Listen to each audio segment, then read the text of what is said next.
So from my personal experience as not only a founder and president of the IPv6 Forum, I'm also board member of 3GPP and 3GPP2, which are the standardization bodies of 3G, 4G, 5G, and now in the work of 6G.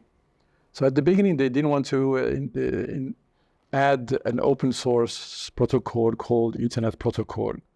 They wanted to have just what is called WAP, so wireless access protocol, so that the mobile operators will have their own services offering it to their customers, but not interoperate between the various mobile operators.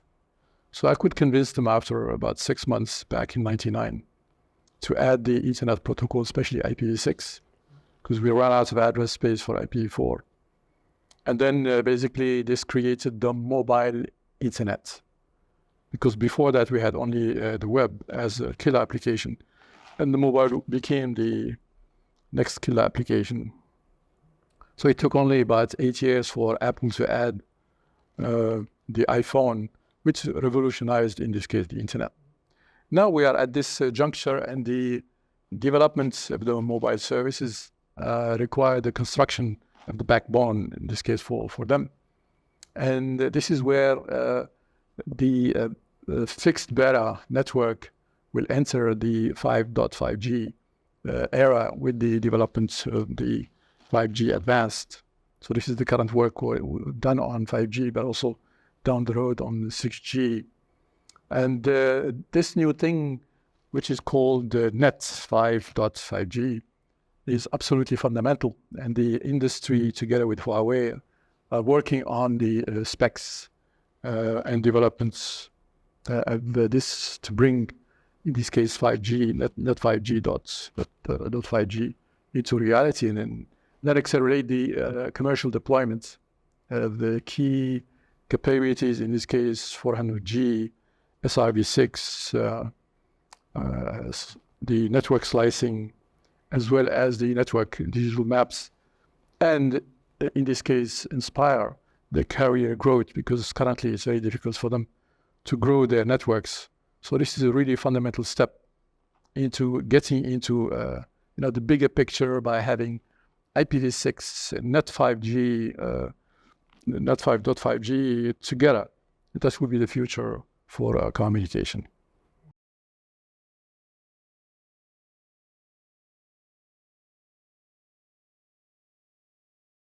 Yeah, so basically we have a lot of verticals that are going to be going in what is called the digital transformation, whether it be hospitals and all kind of enterprises that we know that they need a certain digital productivity. So the transformation is going to go from just the mobile operators and the fixed. So all the enterprises will have to be digitized, especially the governments are going to be digitized. So we have big cases like in Germany, so they call it Deutschland Online. So it's automating the entire government, so everything is digitized. So this is going to be a very key feature, creating a lot of traffic. And traffic will be, in this case, we need a strong backbone, so mobile backbone and the fixed backbone. And the idea of Net 5.5G is to combine the two, so the upgrade will be beneficial to the mobile operators as well as to the fixed, which was not seen or perceived the same way by mobile operators and the fixed ones. So this idea of getting all of these operators to understand the impact on the enterprise and on the government is quite key. So you will have different services from, especially in Africa, from country to country. So some focus on oil, some focus on health, some focus. So it will be, you will have to have a solution for the different verticals. And by having a very transparent and universal approach to these things, that will ease the investment, facilitate, in this case, the introduction of new technologies in order to get the services to be done in these various sectors. So for instance, in the energy field, or especially in the electric power industry, which is now quite important. And some of the hard isolation capabilities, network slicing, are going to be fundamental in the solution that Huawei called Xinghu, ensures that the security and fast closed loops power grid services and provide WAN interconnection and unified better for data centers and dispatching centers, substations, and power supply companies at all levels. So these are fundamental features that are going to ease the upgrade of the backbone for both services, so for the mobile and for the fixed. And I think the industry has to understand to cooperate together, to get these services to be very well interoperable and working together in order to, create a fundamental digital transformation across the verticals, but also in the telecom world as well.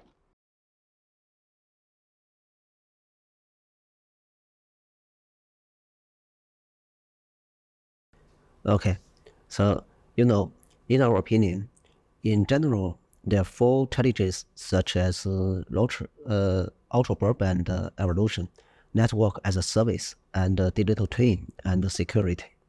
So, as mentioned at North Africa IP Gala yesterday, the FDD penetration rate will reach over 1,400 in the next 3 years.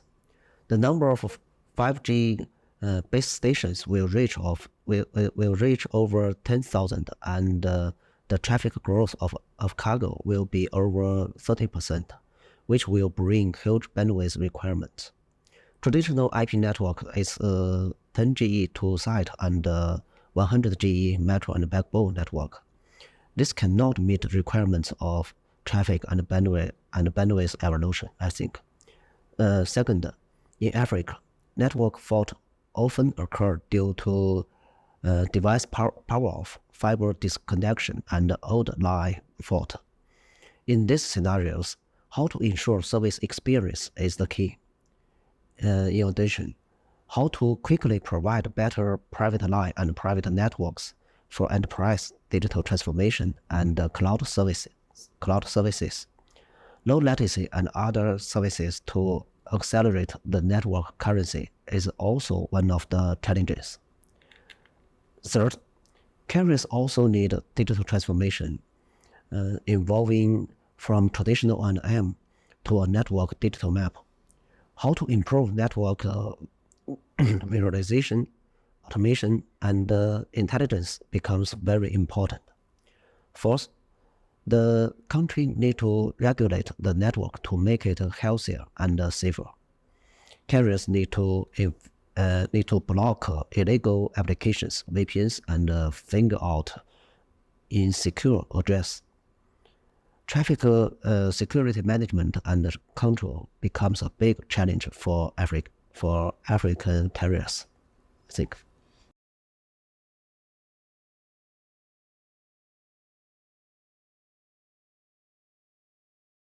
Many operators and industry organizations believe that the next generation Net 5.5G network will better support the development of 5G and FTTH development in Africa.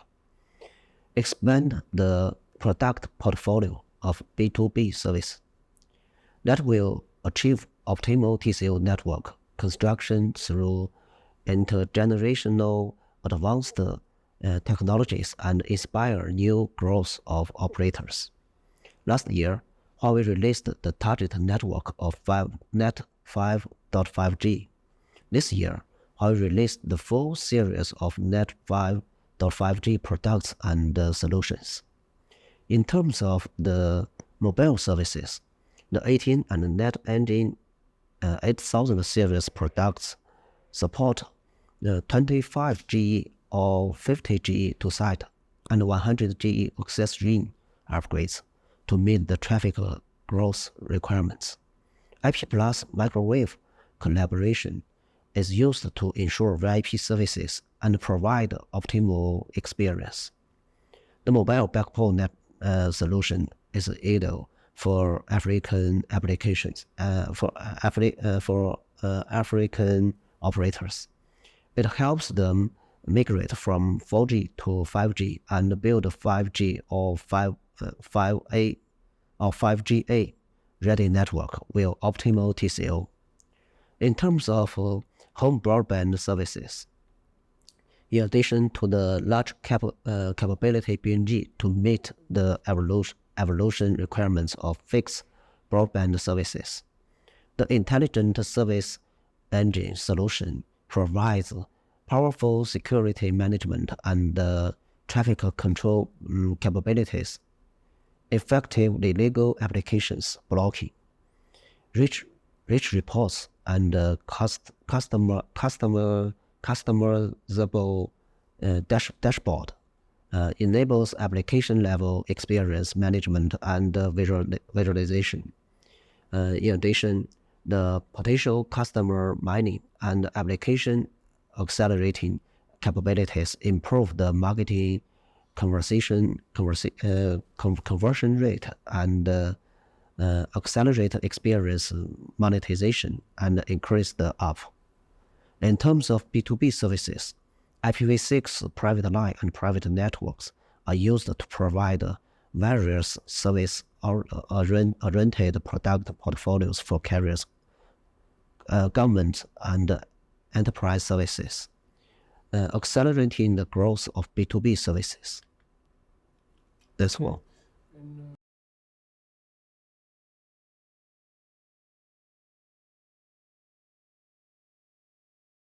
Net 5.5G has four key capabilities: 400G, SRv6, network slicing, and network digital map. Firstly, Huawei Net Engine 8018 products have the E2E 400G capabilities. IP core router has highest density 400G and 800G ready. In addition, the performance of multiple services will be better. Second, the industry believes that SRv6 is the best optimal protocol for evolution. It has become the mainstream protocol. More and more operators are implementing multi-vendor testing and development and deployment for SRv6. Huawei has made leading contribution to SRv6 standards and has deployed more than 300 cases in worldwide, achieving a leading commercial use.